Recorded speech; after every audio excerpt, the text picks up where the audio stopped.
আর আমার পরম পূজ্য সর্ববধূ শ্রদ্ধেয় বলবন্তরে মাদাগুরি ধনিতই ಇದು উপস্থিতই শ্রদ্ধেয় বরভান্তে আর বিকুসংঘ রাজ্য জানিলে আমি কোনো আজর উদ্দেশ্যে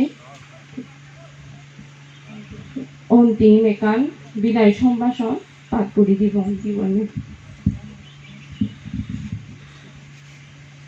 নমো শ্রীরত্নায় সর্বভদ্র শ্রদ্ধেয় পরম শান্ত চাকমাকে অন্তিম বিদায় সম্ভাষণ। শ্রদ্ধা শীতে শ্রীরত্নকে করি প্রণিপাত, বন্দি আমি ভগবান বুদ্ধ তথাগত।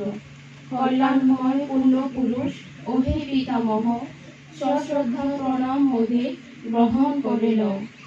সত্যপথ আছড়িয়া সারাটি জীবন দানিয়াছ উপদেশ হয়ে হৃষ্টমন।